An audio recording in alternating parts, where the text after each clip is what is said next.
All right, we are live. I think we're live on YouTube only at this point. We did have a little bit of discrepancy trying to get some sound stuff going, and I don't think that I can get this up live right now on the Facebook side. We're about to find out. If not, I promise that we will get this up on Facebook so everybody can enjoy it, and we'll just make things work. So, all right. Couple things that I want to get to real quick here for announcements. First and foremost, thanks all of you for waiting, being patient with us out there in the chat, so that we can get everything going. We had some gremlins in the system. I think they're worked out, but here's the important part: is that I am not flying solo tonight. My beautiful bride is back in her producer's chair, just off to my left, your right on the screen, and she's holding it down in the chat, which if you're out there making comments, then you already know that that's happening. So please drop those comments out there in the live chat. Let us know you're here. She's going to keep the list, and we get to say hi and thanks for joining us. Real quick, just a couple of quick announcements here. We are I'll put that ticker on the bottom there. We do want you to mash that share button and the like button as well. So make sure that that you're sharing this and helping spread far and wide. We are a proud member, as always, of the Self-Defense Radio Network. You can find this show and a whole lot of other amazing shows, Second Amendment and freedom related, over there at sdrn.us. That is Sierra Delta Romeo November Uniform Sierra. Make sure you're checking out the Self-Defense Radio Network because it's a very, very cool group to belong to, and we are very proud, very, very humbled to be included in the ranks there.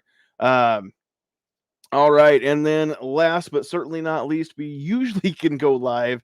I didn't think ahead to adjust the start time, and so it times out after the first 10 minutes, and I think it might have deleted the videos on Facebook. So we'll get those up there as quick as we can, probably by tomorrow night. But we are brought to you tonight by Riding Shotgun with Charlie. Riding Shotgun with Charlie is a great interview show that brings you right into the heart of intimate conversations where you can be a fly on the rearview mirror. The show's host, Charlie Cook, talks freedom, firearms, and anything related with guests from all over the country.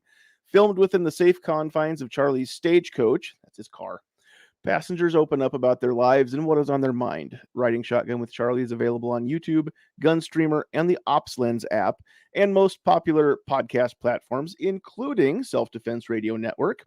Visit Charlie on the web at writingshotgunwithcharlie.com. Be sure to check out the swag page for new, and always, he's always coming out with new stuff, t-shirts and stickers and patches, all kinds of cool stuff. And you guys know this if you've been here before, or you've been here for a while, but for quite some time, we've had the sticker, both the Gungram and the Riding Shotgun sticker going on up here. So I always say that I've only ridden shotgun once with Charlie, but every week Charlie rides shotgun with me. So very, very cool. Thank you, Charlie, for helping us go live to the masses, typically multi-streaming on several different platforms here.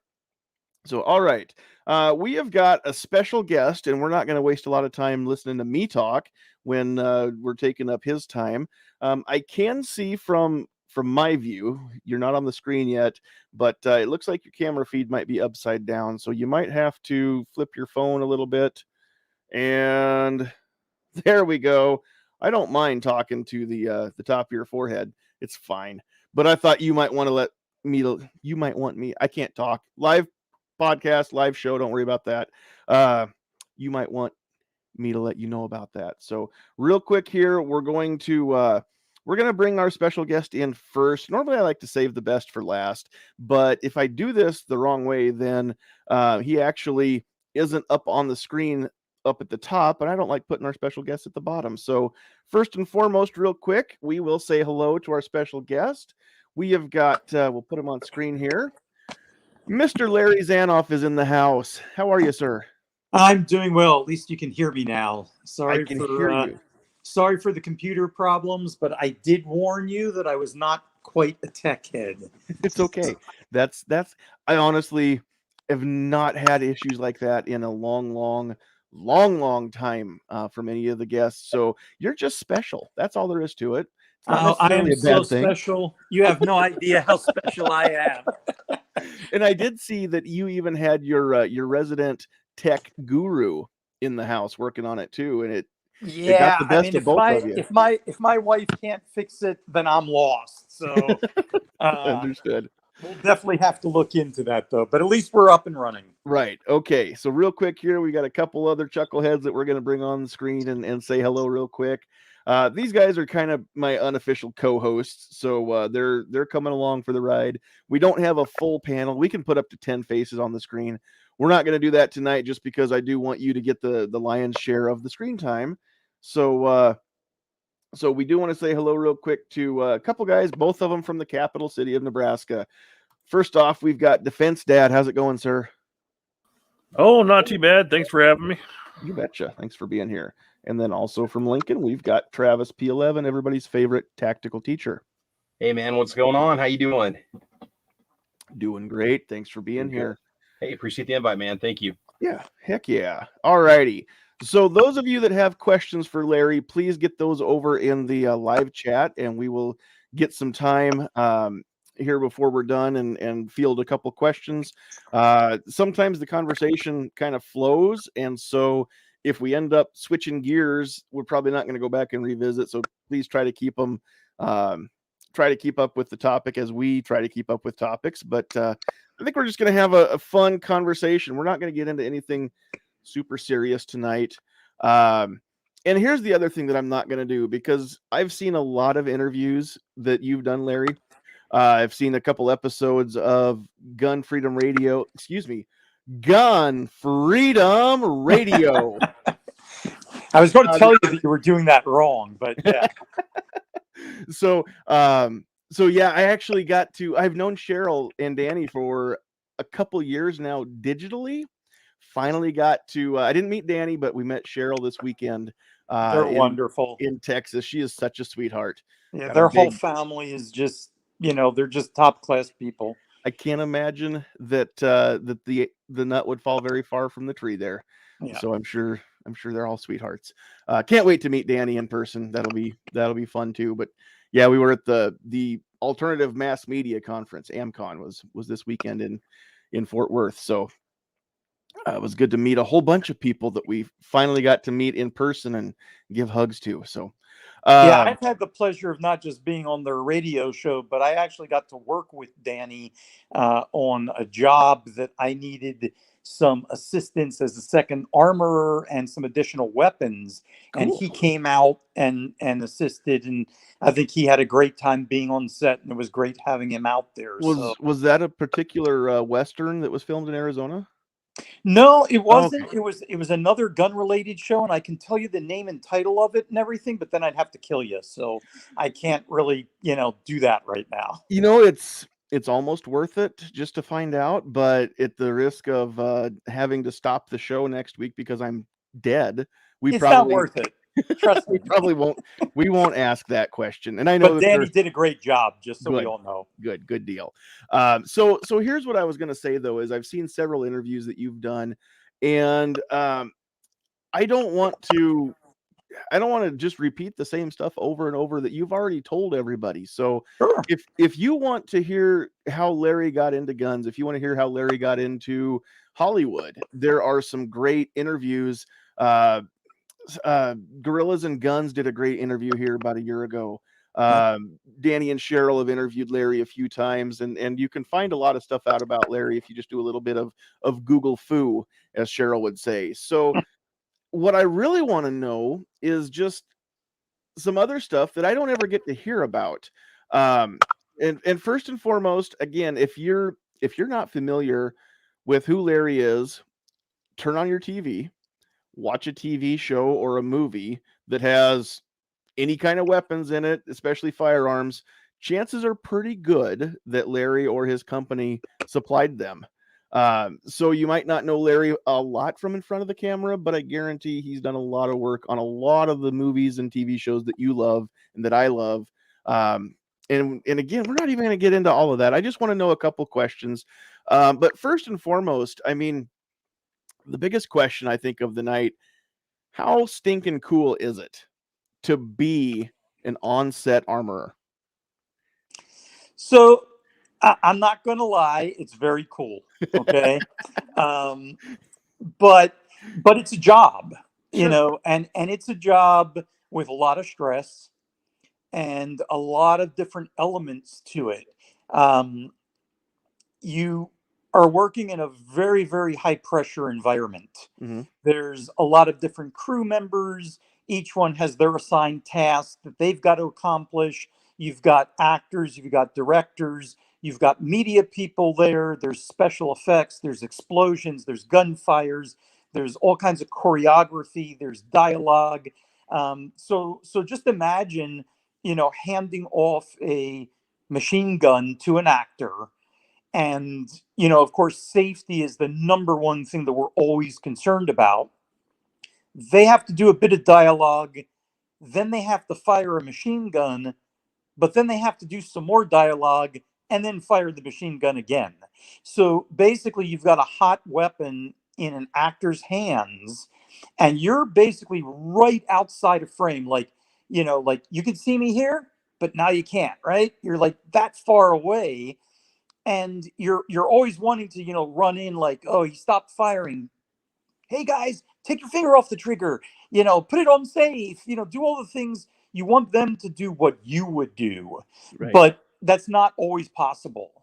So you basically are there as the safety guy too, not just to make sure that the gun runs right, but you're the safety official. So if the sound guy's getting too close, you have to kind of push him out of the way and say, hey, the gun's still hot, you don't want to be standing there. Or if the still photographer on set is trying to sneak in to get a shot, it's like, hey, he's getting ready to fire the gun again, and you're right in the line of the hot brass that's going to come out of the gun. So you're constantly on your toes, um, for all these different safety elements. And then secondarily, of course, you want it to look good. You want the gun to work and Mhm. for the actor to come off looking well. So there's a lot of different things you got to deal with, not just, hey, I'm a gunsmith and I make the gun go bang. You have to interact with the other crew members, with the stunt people, special effects people, with the director. Sometimes the director will want to set up a shot and you have to say, hey, you know what? You can't do that for some safety reason. But here's an alternate way of getting the same effect. So now all of a sudden you're living in the world of cameras. I don't know anything about cameras. I was never trained on cameras, but over the years you pick up certain things where you go like, hey, you don't have the right kind of camera here, but if you've got a long lens, or what we call a snorkel lens, you can be remote and still get the shot that you want, but everybody stays safe. Um, we also people think, oh, they're shooting guns, they're shooting blanks, but there's many, many different types of blanks Mhm. in the movie industry. There's a full load and a half load and a quarter load and a specialty one that we call a solid plug, and these are all different little tricks that you use when you're out on set to get the director the correct shot that he wants. So in a movie, where there's maybe like one character with one gun throughout the entire film, there's probably, six or seven or eight different guns on set on standby, each one that you swap out, depending upon the shot that you have to do. So all those things are very stressful, but it is cool. You get to interact with what the main part of the world calls celebrities, right? Mhm. Stars and directors and things like that. And, as someone who's kind of a fan of movies, myself, it's really great to be able to be working with those people. It's like, wow, growing up, I watched your movie and now I'm working on a movie with you. I'm a big Quentin Tarantino fan, and I got to work on one of his films as the lead armor. That's pretty cool. That's awesome. And in today's day and age of digital, as I'm sure you're aware, it's there now forever, right? Your Right. name is on the credit of that film forever, long after you're gone and all that. People will still be looking at those films. And if they go, man, that gun sequence was really cool. I wonder who choreographed that. They're going to watch the credits and it's going to say, hey, Larry Zanoff, lead armor or something like that. And I think that's cool. And more importantly, you're on IMDb. And once you're on Correct. IMDb, then again, I mean, that goes forever. So, Right. It's there forever. I will say there was probably a little bit higher element of coolness when my children were young, because every time the movie came out that Daddy worked on, they'd want to go to the movie theater and see it. And young kids growing up, there's that certain age where you'll do anything to make your kids think you're a cool dad. right. So that was kind of cool. But it's allowed me and my wife to have a good life and raise two healthy children and have a roof over our head. We take care of my mother now. We took care of my father before he passed away. And it's given us a life, and we're both very grateful for that. That's awesome. Very, very cool. So another question that I want to know, because I've kind of heard this a little bit in different interviews, but you didn't start out obviously with your career in Hollywood. You were a gun guy first before you worked in Hollywood. Yep. So, and somebody else out in the comments had asked the same thing. It was Pat Hirsch, also a Nebraskan. Pat wants to know, and so do I. Your favorite personal. I'm going to say your personal favorite. I don't want you to announce to the world what you do or do not own, but Okay. if you could pick one gun as your favorite, do you have a favorite? I do have a favorite. It's a question that I get asked quite a bit. Okay. And in the world of firearms, as we all know, there's many choices, and it is difficult to come up with that one gun that is your favorite go-to. But in my outside of the movie business life, I practice a couple different traditional Japanese martial arts. And so my favorite gun of all time is what's called a Tanegashima, which is a Japanese matchlock that wow. dates back to about the 1540s. If you don't know, Japan did not have firearms, and a Portuguese trading ship washed up on their shores in the 1540s, and they basically reverse engineered their entire gun industry from 3 matchlock muskets that were on this Portuguese ship. Wow. And in less than a decade, firearms had become the prevalent weapon on the Japanese battlefield. The unification of Japan probably would not have occurred when it did had it not been for firearms. And of course, being a big history buff, being a firearms buff, being a Japanese martial arts buff, my favorite weapon, Japanese matchlock. Very cool. And for those of you not familiar with what a matchlock is, go check out basically any Three Musketeers movie or TV show, because that was the musket of the day during that's how they got their name, the Musketeers, right? So Exactly. but that was prior to flintlocks, prior to percussion caps for sure.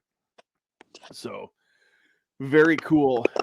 Okay, so let's switch over to fantasy, because there's nothing that you can't either make or have made, from what I can tell in your studio. So what's been the coolest, or maybe your favorite? Again, it might be like trying to pick a favorite kid, and we won't make you do that, but what's been one of the coolest fantasy guns that you've made up in your career? Well, there's 2 of them that I'm not going to say that they're my favorite necessarily, but there are 2 of them that have created the most buzz Okay. out, on the interwebs, as they say. Excuse me. And the first one would have to be Vera from Firefly. Um, And any Firefly fan just got like instantly Twitter pated. yeah, Vera? and I'm amazed. I mean, I'll tell you the story of how we built that gun. and why, but I'm still amazed at the response that it gets from viewers for a show that only lasted one season and hasn't been on the air now for years. But there was a movie called Showtime with Robert De Niro and Eddie Murphy. Mhm. And it was kind of a cop buddy movie. And it was supposed to be about like illegal gun runners, and they were hunting down these illegal gun runners. And so we started out making a specialized gun for that film. Um, it was in the movie a little bit, but the final version of the film didn't concentrate that much on the guns.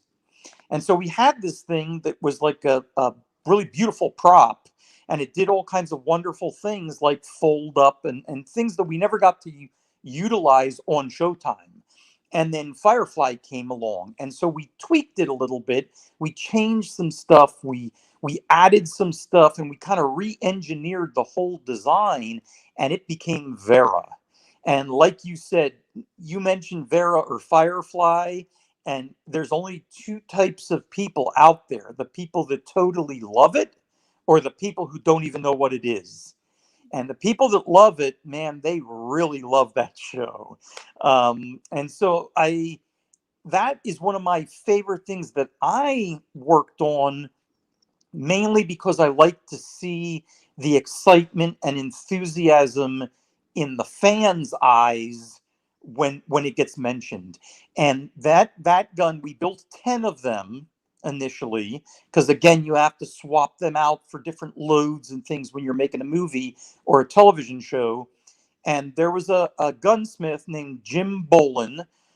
He was the inventor almost of most of the IPSC type technology that we're using now, race guns and compensators and things like that. He was like a pioneer.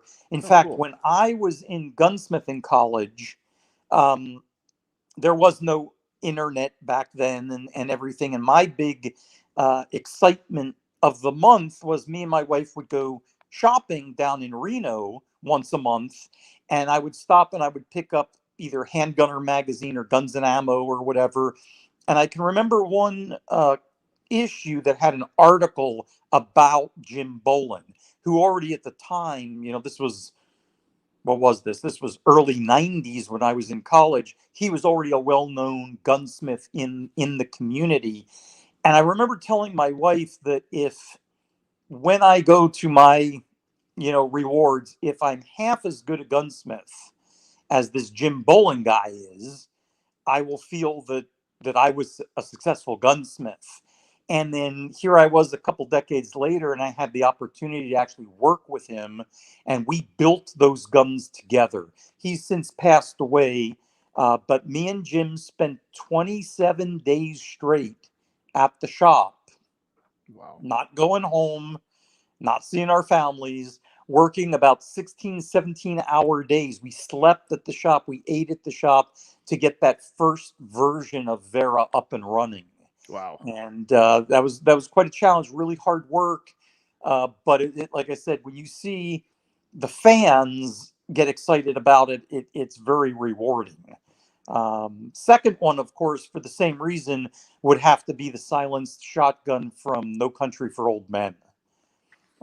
Much simpler build. I didn't, spend 27 days working, nonstop. It was much Right. easier, prop. But Keith Walters, who was the prop master on that film, called us up, and we had both a time and a budget constraint that we had to live with, which people don't really realize when you're making a film.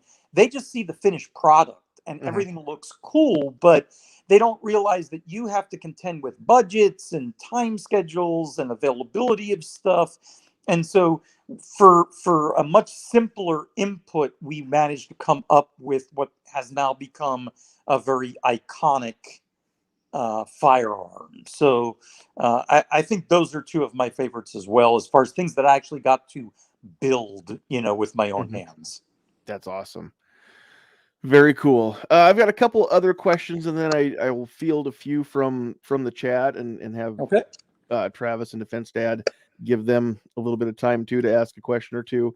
Um, So you kind of mentioned this a little bit when it comes to safety issues, but when you're on set and you see something happening, and I know that I haven't seen this episode yet, and I know you guys are addressing this on season 5, but one of my biggest pet peeves is watching open range.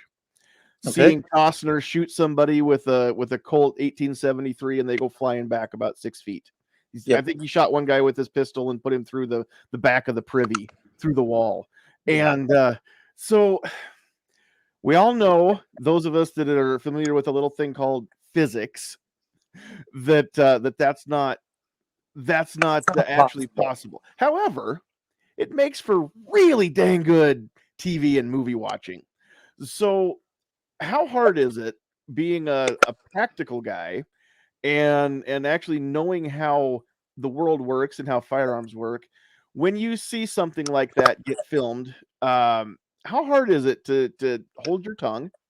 Because I think that I'd probably get fired after about the first 2 hours if I were on set. I'd get fired, banned off the set, and told never to come back because I wouldn't be able to keep my trap shut. So that's got to be one of the most challenging parts of the job, isn't it?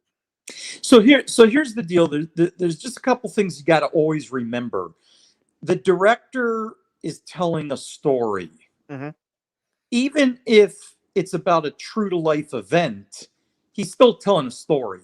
Yeah. That's why it says based on true events, not the true events. You know what I mean? And so they're telling a story, and sometimes they have to make a creative decision to help the story along. Sometimes it's dialogue. Sometimes it's suspending the laws of physics by blowing someone through the doors of a saloon or something like that. And you're right, we are testing this on season 5 of Hollywood Weapons. And I don't think it's really a matter of holding your tongue or anything, but what you do have to do as a professional is you have to do your due diligence. You go up, you're listening to the walkthrough, because whenever these things are set up on set, there's hours of rehearsal and walkthroughs so that everything's timed out correctly, again with safety in mind. And at the point where someone says, okay, and then they fire the gun and the guy goes flying through, the doorway and thrown back 20 feet or whatever, that's when, as a professional armorer, you have to stand up and say, okay, we can make that work. We'll talk with the, stunt coordinator to how to time that out correctly. But just so you know, that would never happen. And then you get 2 responses. You either get, well, what do you mean that would never happen? Why would that never happen? And then you get to explain the world of physics. Or they go, yeah, we know it's not realistic, but the effect is so cool, and that's what we want to see. And both answers, as far as I'm concerned, both answers are fine. That makes total sense to me too. Yeah. I mean, as long as you do your job, what you don't want to do is you don't want to have something like you can kind of see it going in that direction and not speak up. And then 6 months later or a year later, when the movie comes out, all those people online are writing in bad things about the movie, and the director's going, well, where's that gun guy? Why didn't he tell me that this was wrong? Or something along those lines. So it's not really hard to watch it as long as you've spoken up and done your due diligence. And when the director goes, I know, I understand what you're saying, but I want it like that anyway because I'm telling a story, you go, perfect answer. That's all I wanted to hear. And then you move on. Hopefully we come back. Yeah, I will say that when you do a project that's hyper realistic, me as someone who's dealt with firearms in the real world as well, I get a lot more satisfaction out of it. But still, it's it's a job. You do a job and you're catering a service to the director. It's his vision or her vision, and your job is to put that vision up on screen, make it a reality. And if you're not happy, then you should become a director yourself and do your own movie and have it exactly the way you want it with all the laws of physics involved. Sure. Very cool. Okay. one other question I definitely want to get to, and earlier in the out there in the live chat, somebody had commented a couple questions about actors or actresses that surprised you as being pro-gun or surprised you as being anti-gun. Now, I wanted to acknowledge that I saw those comments, but that's not what I'm going to ask, Okay. because the last thing I'm going to ask you to do is out somebody in Hollywood as a gun person. We're not doing that. I understand how blacklisting works. And I appreciate that. And yeah, and so just, and we didn't establish this ahead of time, but you absolutely have free reign to plead the Fifth Amendment, or just decline to comment on any of these. But here's the question I do want to ask, and hopefully you'll be able to answer this at least in some sort of diplomatic fashion. Okay. Are there any stars that you I shouldn't even say stars. Are there any actors that you actually look forward to working with on set, where you know that you don't have to maybe babysit them quite as much because they do understand things like trigger discipline or just basic safety rules? Well, I'm going to start out by saying I look forward to working with every actor Okay. that I have to go out on set with.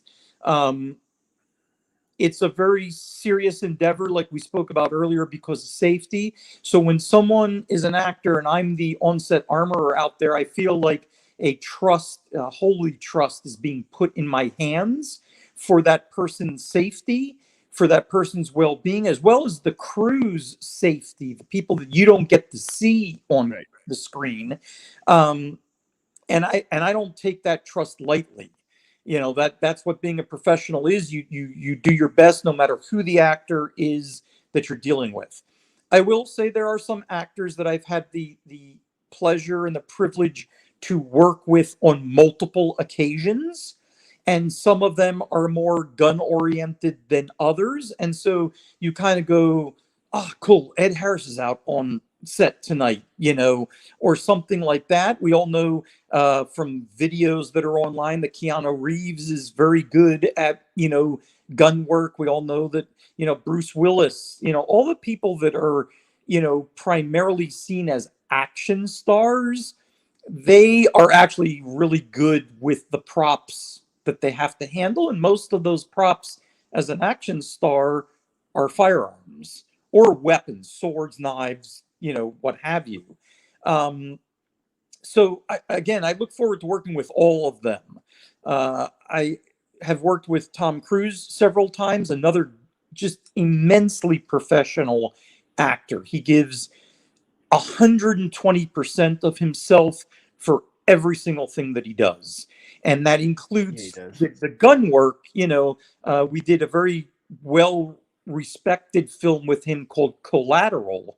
And one of the scenes in Collateral, actually, I've been told, is used as a training aid by law enforcement because of the gun handling that Tom displays in a particular scene in the movie. And to be able to say, well, I was the armor out on set that night. I'm the one that helped create that scene, even if it's just in a small way, because, there's the armorer, there's the technical advisor, there's the actor themselves, there's the director who wants it done a certain way. Film is a very much a collaborative art form. So there's not just one person that can say, I was responsible for that. Right. But I can say I was a little part of that, a little piece of that. And when people use that over and over and they go, oh, that scene was so really cool. It's like, yeah, I was there that night. And we put in a 22-hour night and we had to film it 17 times, and it was raining and it was cold. And, I was missing my wife's and my anniversary or my child's birthday or other life events. It's still very cool when you see the finished product and you get to say, not only get to say that, hey, I was part of that, but you see the viewing response that's out there. Or, oh, that's my favorite scene in the movie, or, something like that. So, Tom Selleck is an excellent human being, and he's a great actor. So, that's pretty cool to work with him. Tom Cruise, as I mentioned, Ed Harris, and there's many, many more that, over the last 21 years that I've been working in the film industry, that I've had the privilege, and, Gary Sinise, Joe Mantegna, one of the nicest human beings you'll ever meet, as well as being a very, very good actor. So yeah, the list, we could do a whole show just naming names, but I think the thing to remember, though, John, and I want your viewers to have this as a takeaway, is that it doesn't really matter which actor you're working with. If I may say that I have a gift, then my gift is dealing with firearms. A professional actor's gift is mimicry. Mhm. They're very good at mimicking. They may not be good gun handlers or good, jet pilots, or good, at sailing a boat. But if you show them what they need to do in front of camera, they're very good at picking up very quickly on the one or two elements that will make them look professional up on screen. And it's that part of the collaboration that I look forward to when you go out there. You're working with someone that when you tell them, hey, don't put your finger on the trigger till I tell you, or don't point it in this direction because that's going to be a safety zone, you know that they're listening.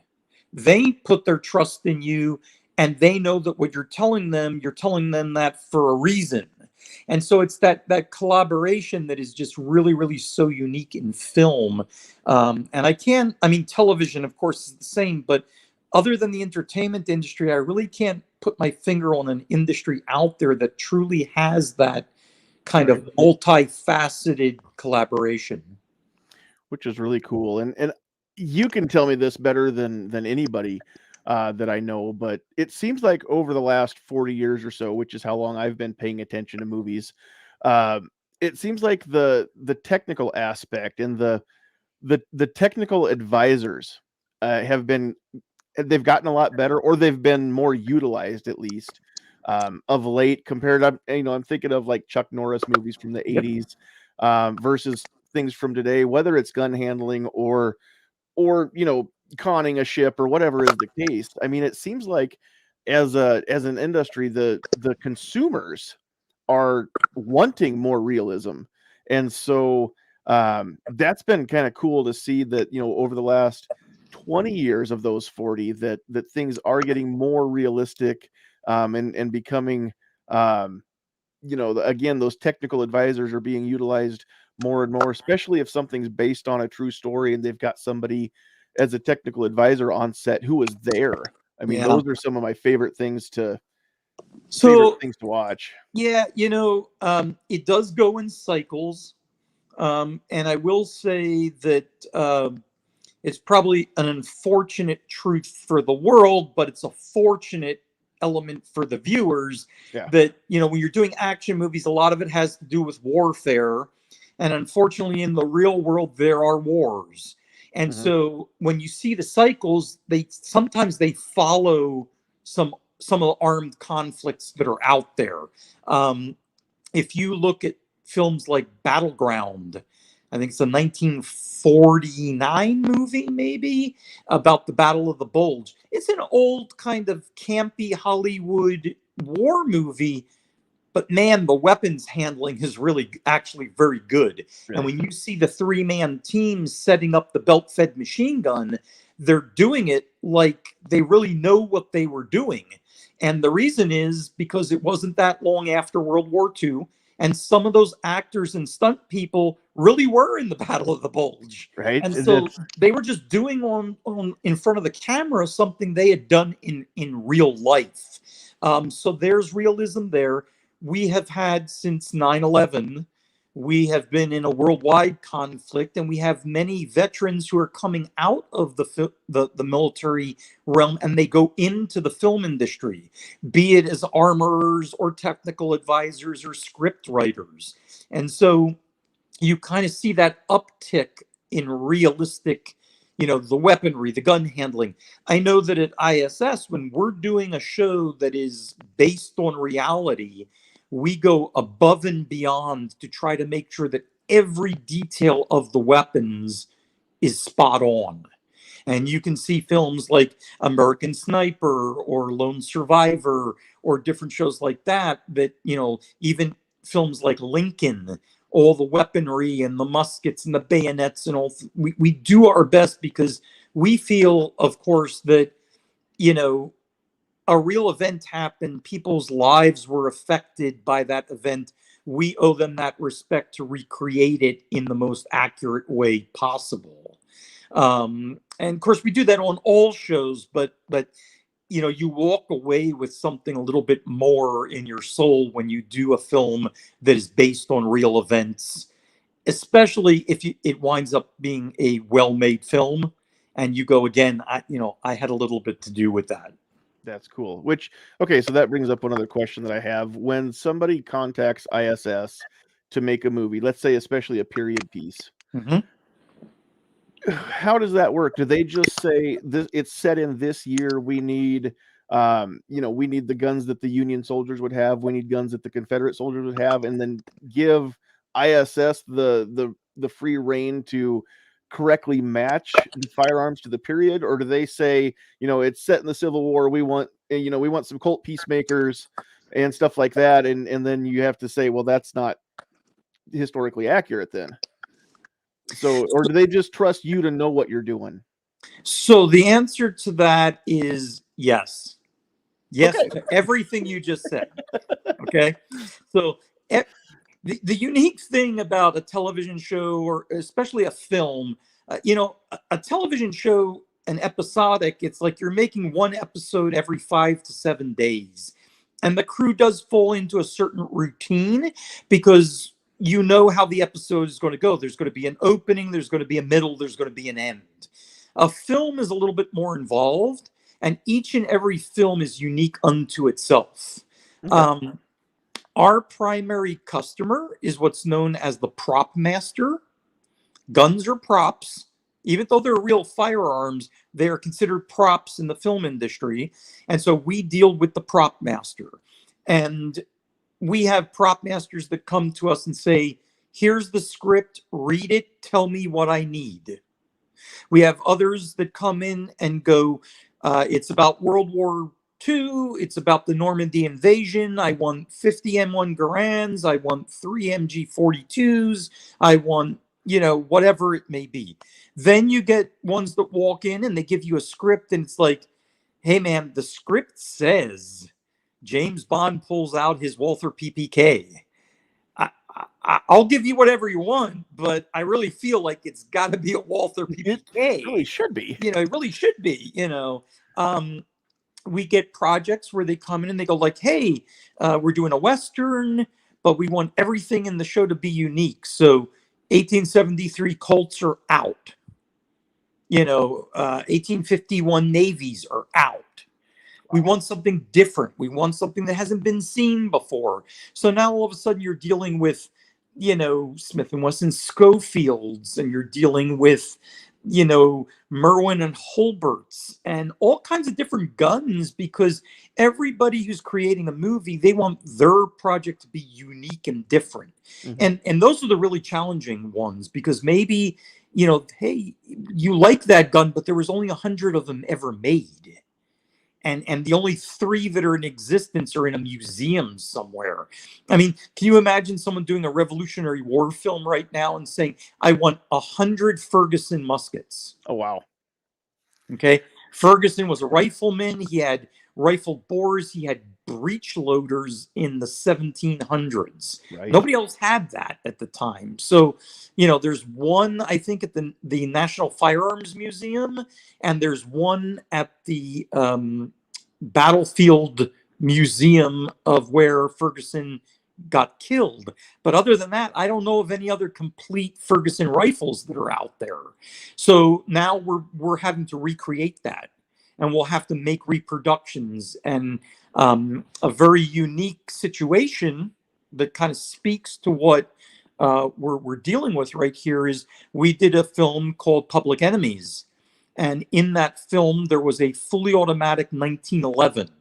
The director, Michael Mann, is a very knowledgeable director, but he's also very knowledgeable about firearms. And so he wanted these elements in his movie because the Dillinger Gang actually had these different firearms. And there was, back in the day, remember, this was before the 1934 Gun Control Act, so it was legal to own a machine gun in the United States. And there was a gunsmith named Hiram Liebman who he wasn't doing anything illegal, but a lot of his clientele were some questionable characters. And one of the things that he created was this fully automatic 1911 with an extended magazine and all that. So we had to recreate that for the film. And guess what? The original gun that was used was the 38 Super. It wasn't a 45 ACP, it was a 38 Super. And so we recreated them out of 38 Supers. And we started encountering the same difficulties that Hiram Liebman encountered when he was making the original guns. How the rounds are stacking up in the magazine. How do you weld two magazines together to get extended magazine capacity? All those different things. And so there's really an element of art entertaining or imitating life, and life imitating art in the film industry. And I think that's just one of the unique things in that industry that makes it so cool to work in.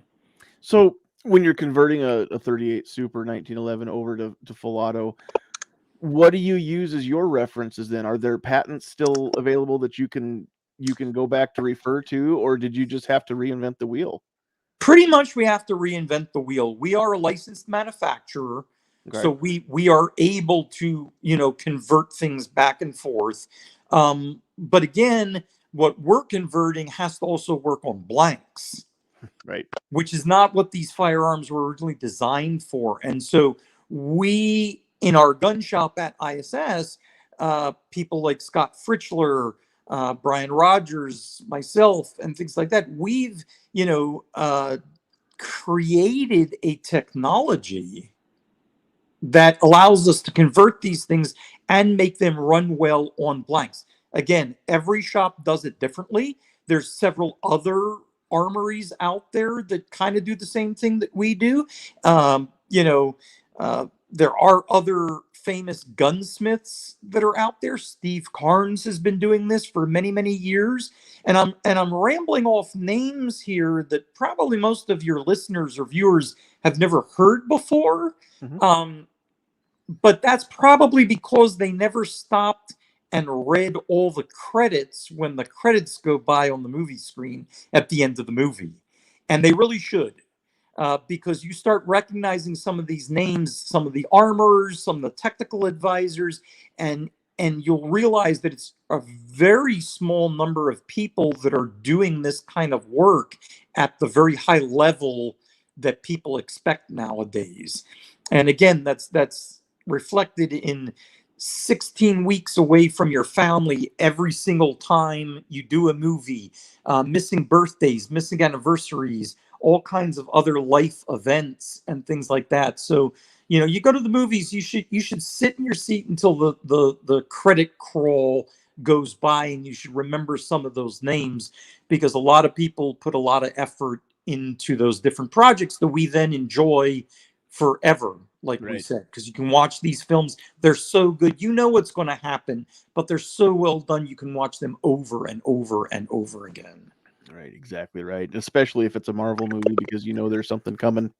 If Marvel movie or any other movie. I mean, how many times, if you're a gun enthusiast, how many times have you watched the gun battle in Heat? I've never seen Heat, but I've heard it's amazing. Okay, I'm going to have to turn this off right now. Doggone it. Well, folks, that ends the chat. You've never seen Heat. I don't know that I can really converse with you on any kind of level here, John. Well, it was R-rated, so I think John was too little to watch it. That's probably why. Because in 95, I'm not buying it. PG-13 like we said, it's been around forever. I saw RoboCop when I was 9, but I'm fine. I'm going to expect you to, once we're done with this podcast, I expect you to go watch Heat, and then I want a 12-page double-spaced book report on the film emailed to me by end of week. Okay, so make a including the note of names of that. at least a dozen people in the credits, right? There you go. All right, I'll have it on your desk. Okay, real quick, Travis or Defense Dad, if either one of you have some things that you've been waiting to either ask or just say to Larry, then I'm going to open the floor up to the two of you. I've You go been ahead. trying. Oh, sorry. I've been trying to think of like how to ask questions that you can actually answer, because I want to know the stuff that everyone else wants to know, but I don't want to have Sure. it cause you an issue with your career. Well, So I do mean, have here's, two. here's the thing. Feel free to ask any question you want to ask. If I can't answer it, I won't. Okay. Well, I narrowed it down to two, though. So, number one, so is there a specific firearm that seems to be the most requested, that seems to make sense, but it causes you the most issues on set, that you just kind of cringe when you have to use it? Oh, good question. Yeah, it is. Yeah, I mean, I will say, and again, if you read the credits on the films that you watch, you might see my name pop up on occasion, and it might say Armorer Minigun Operator. And there's only a certain number of miniguns that are available for rent in the film industry. We own 4 of them at ISS, and so I've logged quite a few hours on the M134 minigun in multiple different films. We also, and we can talk about it later, but we also do some law enforcement and military training classes. But as far as the films go, I have more hours on the minigun than anyone else at our shop.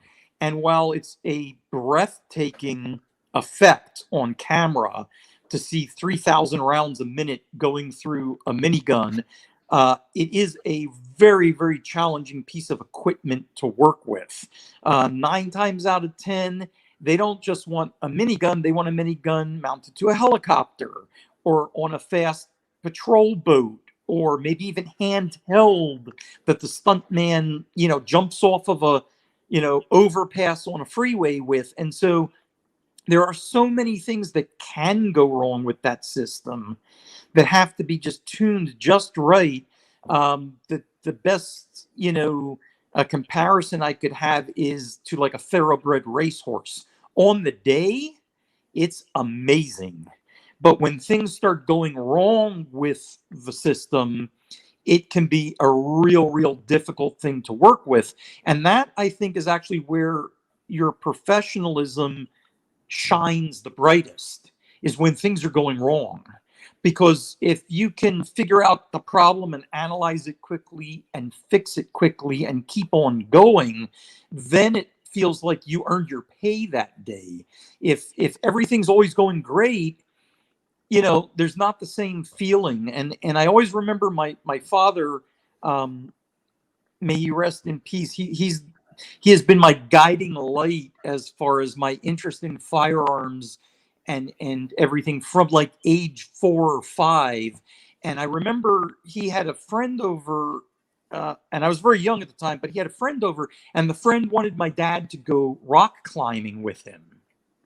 And my dad had never been rock climbing, and he said, well, have you ever had any problems when you were on the rock face? Have you ever like slipped and fell? Did you ever have to use your safety line and all that? And the guy went, oh no, I've never had to do that. And my father said, then I don't want to climb up on that rock face with you.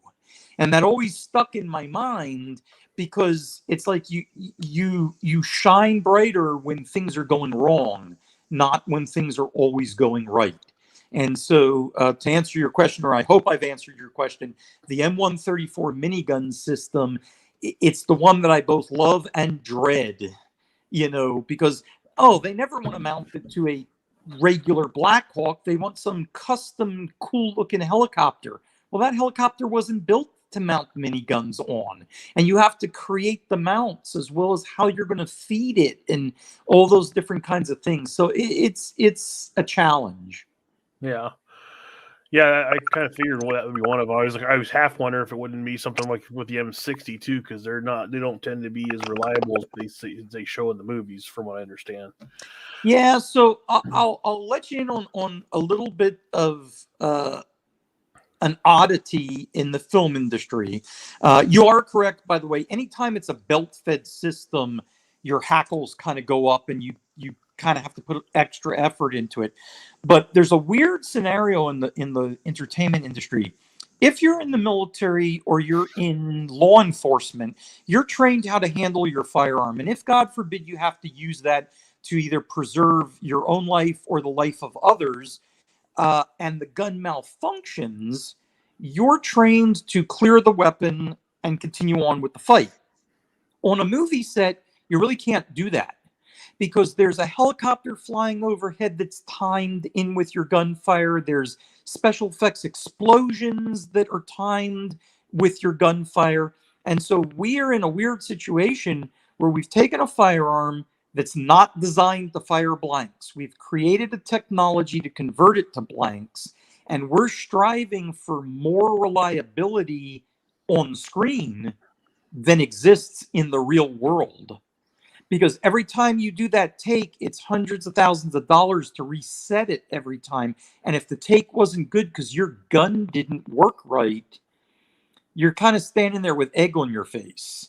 Yeah, I bet. So it's kind of a unique situation that a lot of people don't really think about, but that's what we have to deal with in the film industry. Well, my other question, and then I'll move to Travis, but so is there a movie out there that you just can't watch anymore because the gun handling and the gunplay is just so bad? Wow, that's a good one. I will let you know. First off, kids were young because they wanted to see the film, as I said, that Daddy worked on.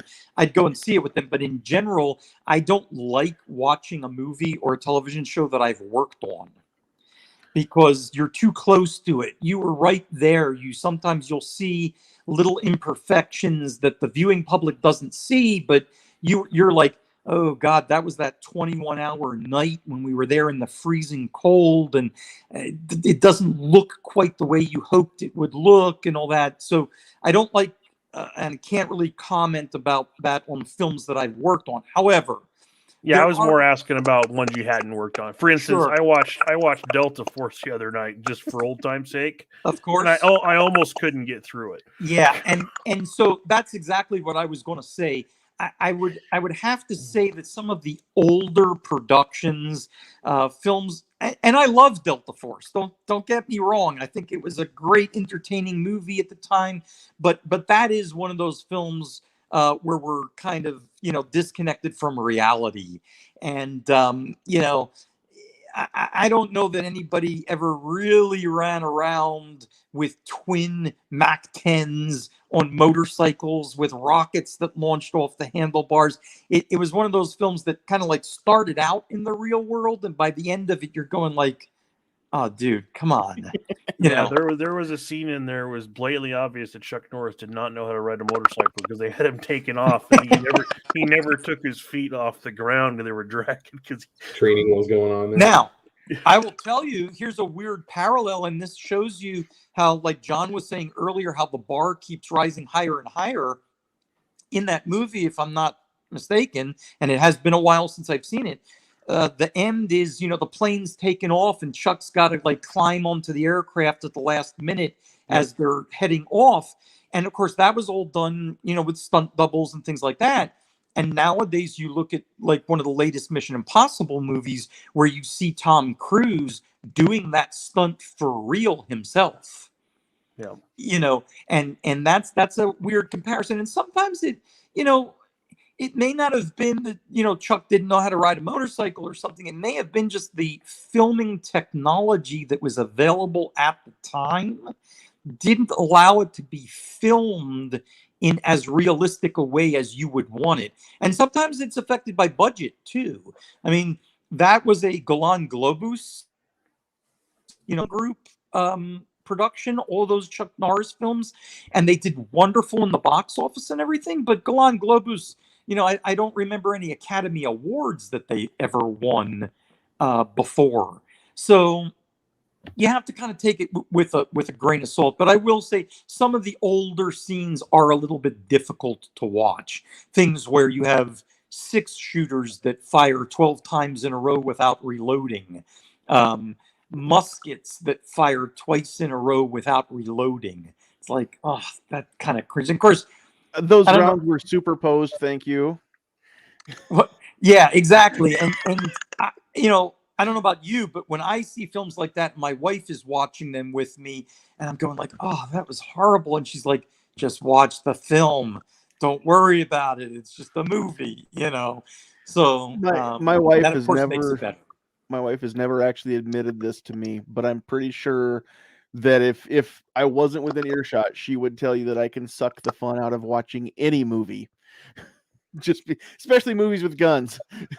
Yeah, but you the- know what? You know what? The wonderful thing about our wives or girlfriends or significant others is they may actually feel that you could suck the life and enjoyment out of that film, but they still sit there and hold your hand and watch it with you. Oh, So we should all count our blessings on that. I think the scene in that movie that got me the worst was there was one of the guys supposed to be on the Delta Force, and he's holding his Uzi, and he just kind of moves it back and forth to pretend there's recoil, and there's nothing coming out. Yeah. Yeah, that's why I prefer the more realistic programs like RoboCop. Yeah, So, I'll tell you a funny thing about Delta Force. And again, I love Lee Marvin and I love, Chuck Norris.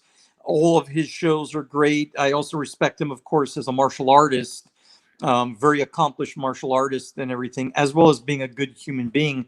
But when Delta Force came out, I was living overseas. I grew up in Israel, and it came out at a time where, Operation Eagle Claw had gone horribly wrong. The U.S. did not manage to rescue the hostages in Iran.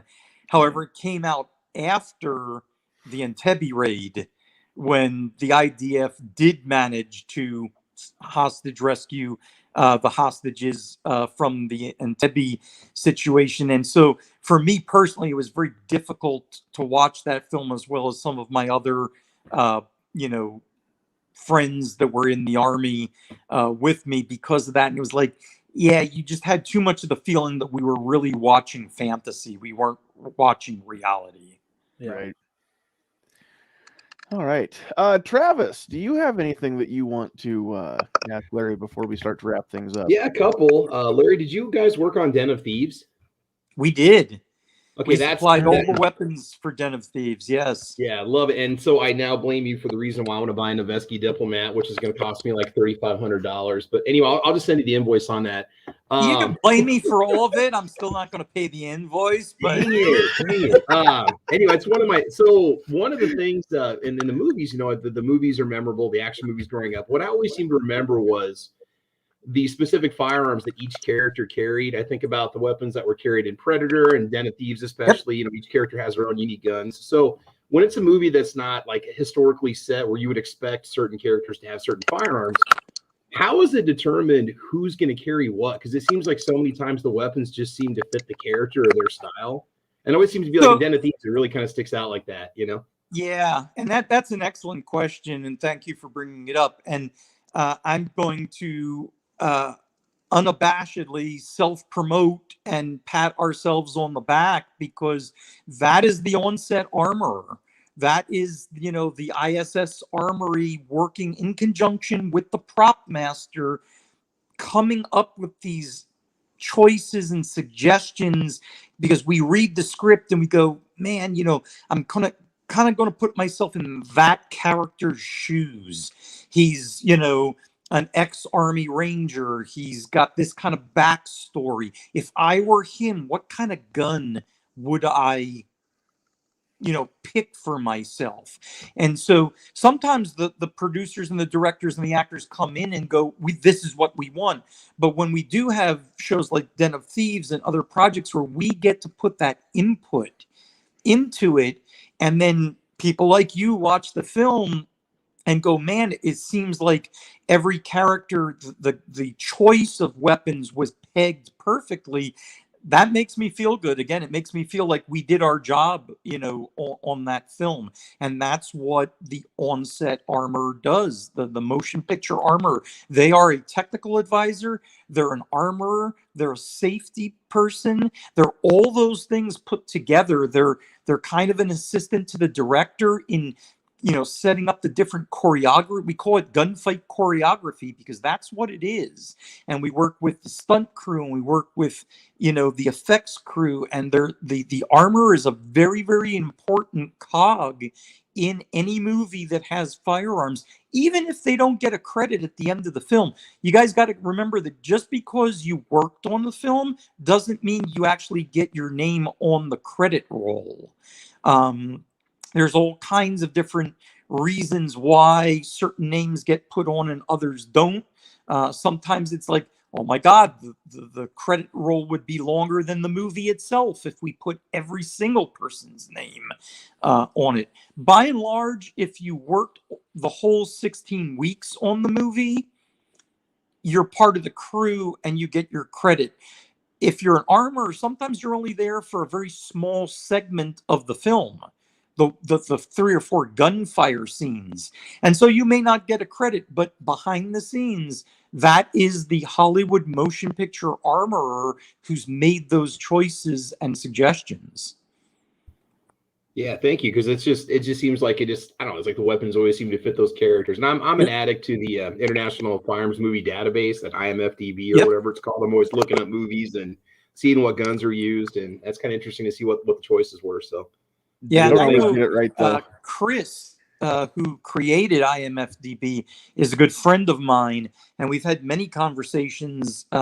We ourselves use IMFDB as a research tool in our professional business because, he's done such a wonderful job of putting up all those films, and some of his staff writers or reviewers, when a new movie comes out, they're Johnny on the spot, and they pick out the guns. They're not always 100% correct because sometimes the guns go by in like a blink of an eye on the film.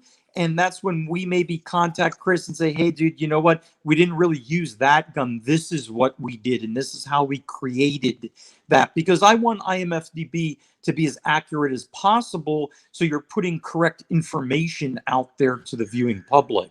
All right. So then is it okay if I bring up a bone I'd like to pick so you can let Chris know? And I haven't checked recently, so somebody can fact check me and see if maybe this hasn't already been updated. But last I knew, on the Terminator 2 page, okay, Arnold's lever action shotgun is listed as a Winchester 1887. And then it shows him loading modern smokeless shells into it, which means it has to be a 1901. Correct. So clearly the 1901 is what was used on the film, but in IMFDB, we need to get that updated so that nobody's thinking that an 1887 is going to take smokeless powder. Yeah. And there's sometimes things happen where, like, a video game, because the video game world has become a big part of the entertainment industry. Oh my gosh, yes. And maybe, in the game, they're not allowed to use, let's say, the correct real thing that was used in a movie. So a P90 becomes a PPS 90 or something like that. And sometimes some of the reviewers, they might look at the game because they've been playing the game and go, oh yeah, that's an 1887. It wasn't, Right.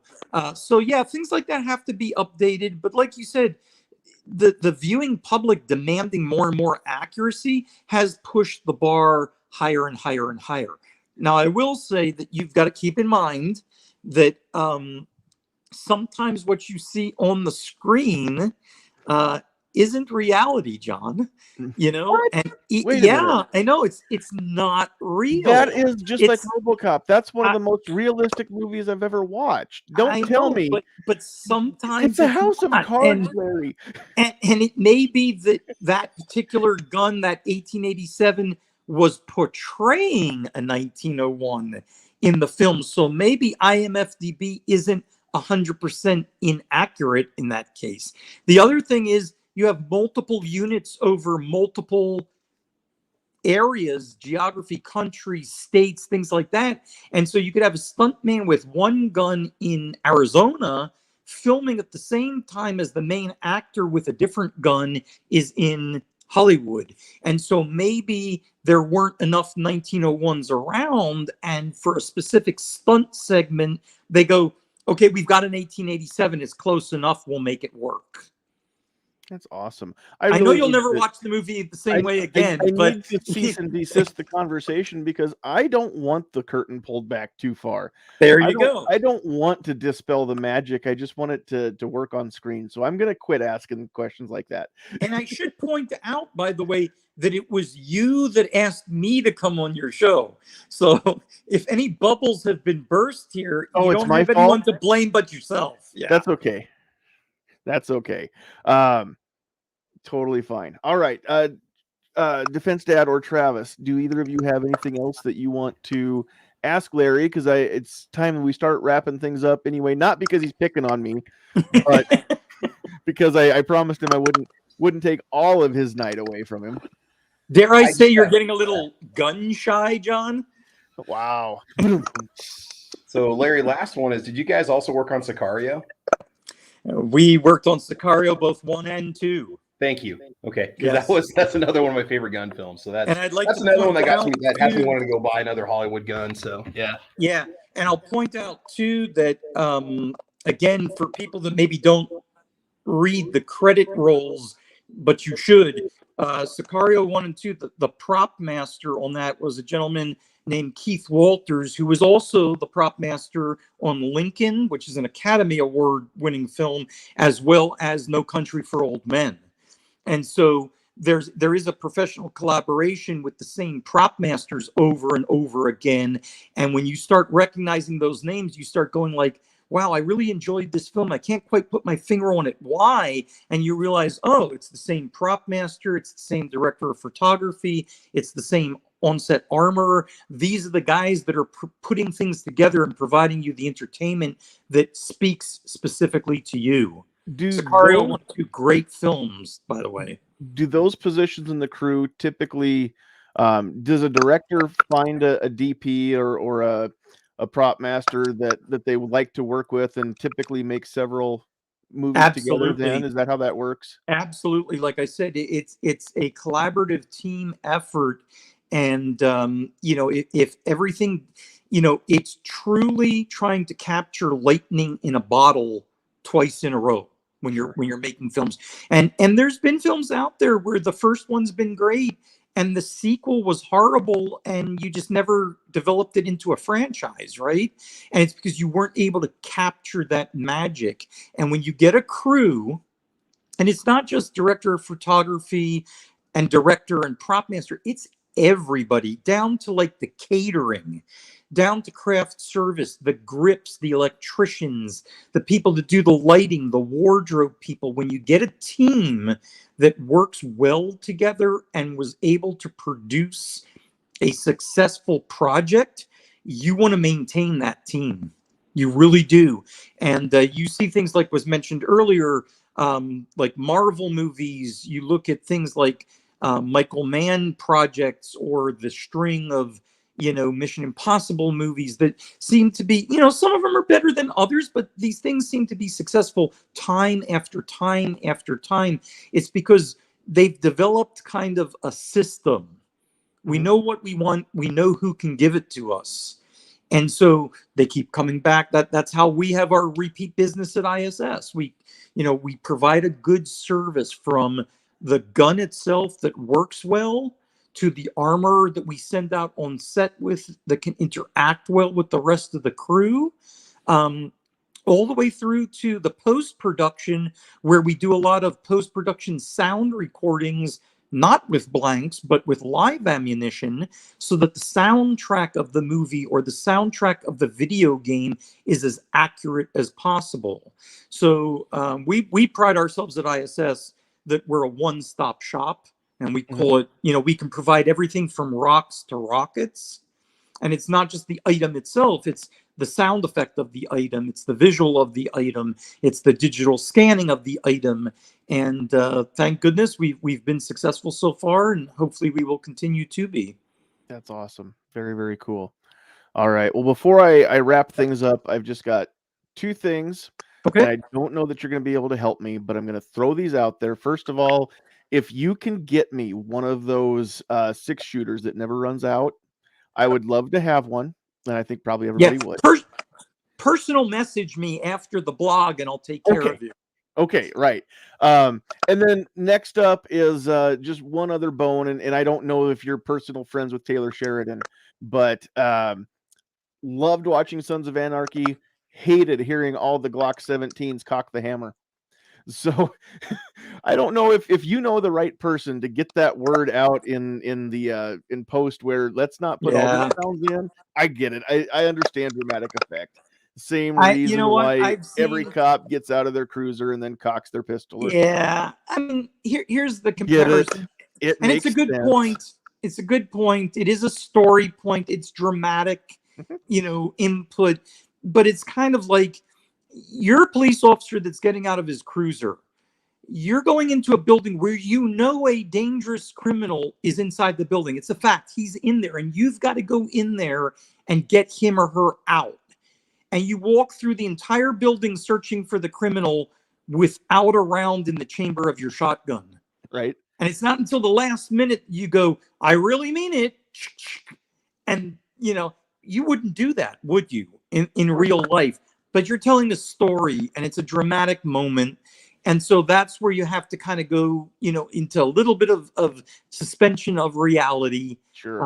And that's how we know it just got real. You got to remember too, John, and I hope the rest of you guys would kind of believe me and agree with me. And when I say we, the people in the firearms industry, we're a minority of the viewing public of these television shows and movies. The majority of the people watching these films will never know that a Glock doesn't have a hammer. They're going there because they like watching movies. They're not necessarily into the gun part of it. And the films and the television shows have to cater to the majority of the viewing public. Oh, sure. So, you just got to take it with a little bit of a grain of salt. No, absolutely true. All right. I think those are all the questions that I was going to ask anyway. So real quick here before we wrap things up, I do again want to mention that tonight's episode was brought by Riding Shotgun with Charlie. Riding Shotgun with Charlie is a great interview show that brings you right into the heart of intimate conversations where you can be a fly on the rearview mirror. The show's host, Charlie Cook, talks freedom, firearms, and anything related with guests from all over the country. Filmed within the safe confines of Charlie's Stagecoach, passengers open up about their lives and what is on their mind. Riding Shotgun with Charlie is available on YouTube, Gunstreamer, and the OpsLens app, and most popular podcast platforms, including SDRN. Visit Charlie on the web at writingshotgunwithcharlie.com. And be sure to check out his cool swag page with all new Riding Shotgun with Charlie t-shirts, stickers, patches, and more. And like I said before, all kinds of things are always getting added on there. Charlie was another one that we got to hang out with this weekend down in Texas. Speaking of, and you have an encyclopedic knowledge of these firearms and these films, apparently. Could be occupational hazard, I don't know. But speaking of encyclopedic knowledge, we also got to hang out with Ashley Lubinsky this weekend. Yep. She is, oh my gosh, she's forgotten more about firearms than I'll ever learn. In fact, the four of us will probably ever learn. But super sweet. Yeah, lady. Ashley, she's a good friend of mine, and she did a wonderful redesign of the Cody Firearms Museum. Not that it wasn't great before, but she's taken it, to a completely different level. Danny, who's the curator there now, same thing. If you're ever in the area, you should stop by and see the Cody Firearms Museum. But yeah, again, we're traveling in circles that are kind of rarefied circles, John. The people, we're professionals, and it's hard to come by these people. And when you meet someone like Ashley, or Dan or someone like that, they're standouts. There's no doubt about it. Absolutely. Yeah, in fact, that was part of her presentation, was how she's working in what she does is such a niche that she really has no peers, because there aren't that many people who are both museum curators Yep. and firearms experts. So she's all, she's almost one of a kind, And I was in what she very does. proud, by the way, when she did the revamp of the museum. They have kind of like an educational section there, Okay. and they run a continuous loop of some stuff from Hollywood Weapons.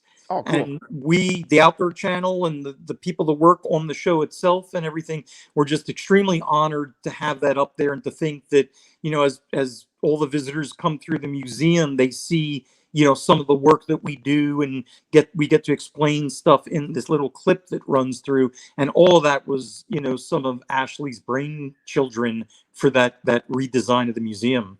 That's awesome. And you're right, there really aren't that many people that walk in more than, how do I say this, walk in both worlds, or more than one world. Yep. And that's actually something, I don't know if I can get a whole week's episode out of it, but I've got you this week. And when I was down at AmCon, this is a group of some of the biggest names in the United States as far as Second Amendment advocacy. And I mentioned Larry Zanoff's name, and with all due respect, I mean, Cheryl and Ashley were the two that knew who you were, without me having to mention some of the things that you've done. Right. And but what's also crazy is, I turn around and said, next week I've got a few hunters coming on the show who work in television. Melissa Bachman from Winchester's Deadly Passion is going to be one of our guests. And again, it's one of those things where the 2A world does not know the TV world. There are a few crossovers, like maybe, well, Chris Chang would be one, who's both TV and Second Amendment. Maybe some of the guys from Guns and Ammo TV, possibly, but for the most part, I mean, everything is so compartmentalized, even within the gun world, in the gun enthusiast or firearm owners world, where there's competition people, and there are hunters, and there are collectors, and there are advocates, and there are activists, and everybody kind of does their own thing. And I wish there was a way to cross pollinate more. Well, Even I think cross pollination is great, and I think shows like what you're doing is part of the effort that helps that cross pollination. But you got to remember too that diversification is kind of the beauty It of is. our interest in the firearms world. Whether you're interested just from the historical aspect, as someone who goes to every museum you can find, whether you're a fan of action movies or video games, and you get a lot of your information through there. But each little thing like that sparks enough of your interest for you on your own to go dig and learn more. And if it does that, then I think it doesn't matter whether it was movies or museums or competition or whatever, it did its purpose in kind of spreading this around. Oh yeah. Yep. That's one of the reasons why I went to AmCon. Actually, I'm a board member for Nebraska Firearms Owners Association, and Cool. NFOA sent me, as I'm director of media for the organization. And so that's one of the things that we want to do, is bring people together.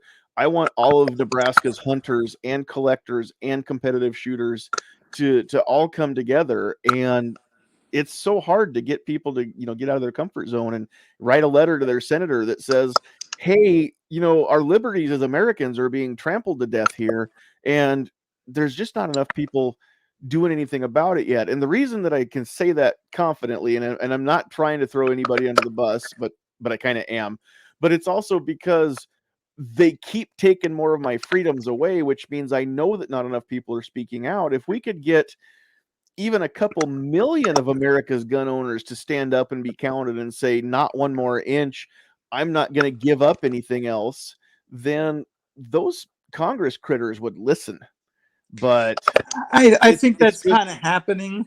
it's I think starting to, thank Yeah. goodness, with the last 18 months, we've seen more Yep. firearms sold than, in a year than ever before. But again, it's just, we've got, now we need to build that momentum, and we need to keep it going. And Just keep one thing in mind, John, and this is something that people really don't realize, but In 1776, when this country fought a revolution for freedoms of a variety of different types, it was even back then an extremely small percentage of the population Yeah. that actually took part in the revolution. Everybody was Absolutely. happy to reap the benefits of it, but the people that stand up and get counted in any century, it's always a very small amount that actually has to be kind of the point of that spear. Absolutely. And I just want to thank you for the work that you're doing, not only in Hollywood on films and TV shows with ISS, but the work that you're doing on Outdoor Channel to make guns fun and make but always, I mean, for those of you who have not watched Hollywood Weapons, season 5 just kicked off on Outdoor Channel. You guys really need to go check that show out, because not only are they fun, but again, I mean, the almost the star of the show, it's not a person, it's safety. Yeah. You guys go to great strides to make sure that some of the behind the scenes people are caught on camera. The guys and the well, the men and women that are making the range safe, or Yep. or whatever is the case. That, in fact, was the only reason that I agreed to be part of the show. My wife will tell you I hate having my picture taken. I don't like being in front of cameras or anything like that. And the main reason I agreed to be part of that show, and that ISS agreed to be part of the show, is because I said, if we're going to make this a show that shows firearms in a positive light, Mm-hmm. and all the safety and everything that goes into making a show with firearms. And by the way, Gun Stories with Joe Mantegna does an excellent job of it, as well as do most of the programs on Outdoor Channel. That's why we're involved in it, because otherwise I wouldn't have my face on screen. I'm not dreaming about being a movie star or anything like that. All I ever wanted to be was a gunsmith. Just leave me alone. Let me sit at the bench and tinker, with gun mechanisms. But clearly, throughout life, we all wind up in different places that we never planned on. But my biggest pride in that show is that people come up just like you have just and say to us, I never realized how much effort went into a TV show or a movie, or how much safety was involved. And people that come up and say they sit and watch the show with their children. And so the children are learning about safety with firearms and things like that. That's one of my other than, my wife of 33 years and my 2 children, that's like one of the proudest elements of my life, that they come up and they say, thank you for spotlighting, all of that, because we need more of that. Yes. Yep, absolutely true. And I'm glad that there are networks like Outdoor Channel who are willing Yep.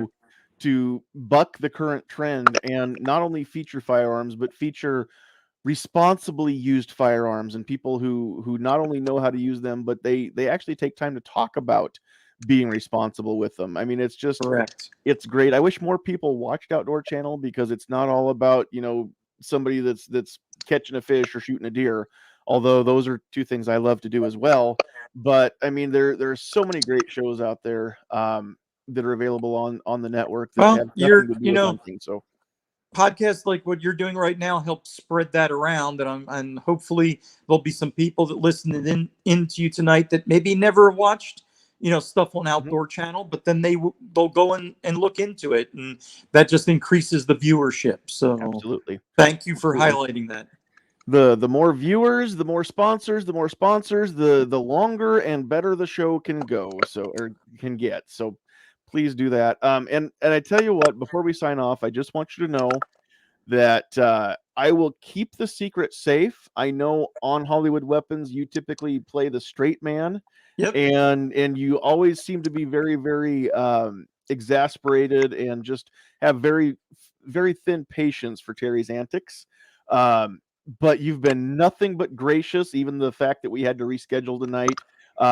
a lot of you out there don't know this, but Larry is one of the sweetest, most gracious people that I've ever conversed with. Yeah, Who doesn't know me from Adam.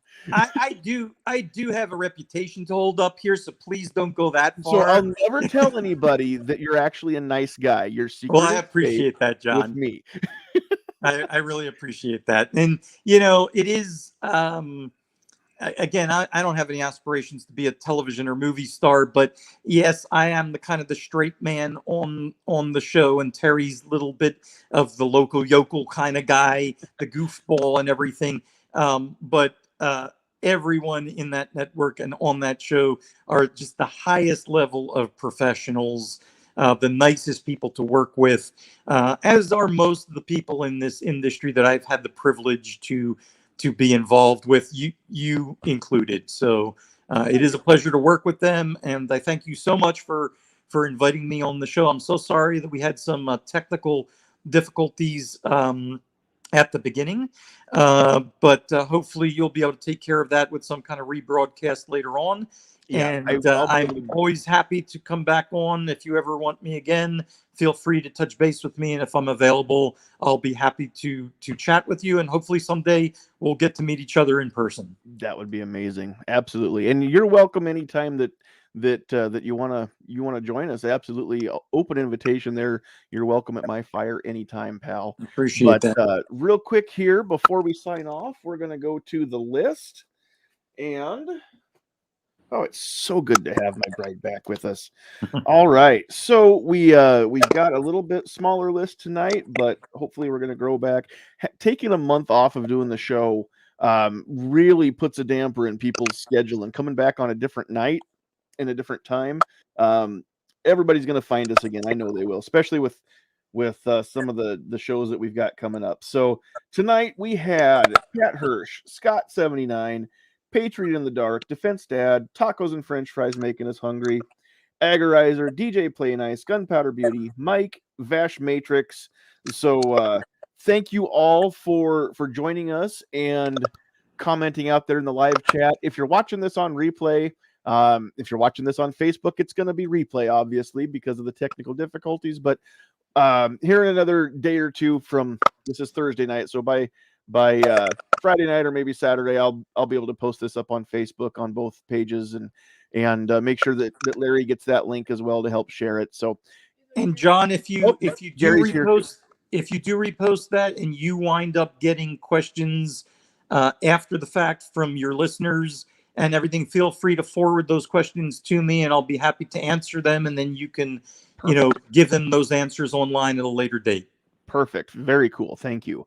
So yeah, if you're not out there live, please drop those comments down below anyway. We want to know your comments, good, bad, even the ugly ones. You've got a place to share them. So yeah, Gizzard Gary's out there joining us as well. Better late than never. So real quick, I just want to again, Larry, thank you so much for taking time out of your evening. And I know that the hours that you spend at work and having a couple jobs, I understand myself. I mean, when you get time at home to spend with your family, that's more precious than almost any commodity could be. So the fact that you've given us some of your time and that Mrs. Zanoff has given us some of your time or some of her time with you, we appreciate you. We appreciate her and everything that you've done for us tonight. So on behalf of Defense Dad and Travis P11, on behalf of Sandhill's Sweetheart and myself, and most importantly, on behalf of Larry and Mrs. Zanoff, thank you all for watching. We are going to go ahead and sign it off. You guys have been awesome. Drop those comments down in the chat section later on. Share the heck out of the link, please. If you haven't liked the YouTube channel, go ahead and like it. If you haven't liked us on Facebook, do that as well. But please share. If you want to support us financially, there are a couple ways to do it. You can see in the description of the video. But more importantly, if you want to support us, just share. Help us grow. That's all that we ask of you. It doesn't take any money and just a couple ounces of effort to click a button. So mash that share button. Thanks, everybody, for being here. We love you. God bless you. But you know what time it is. You've got to get off my lawn.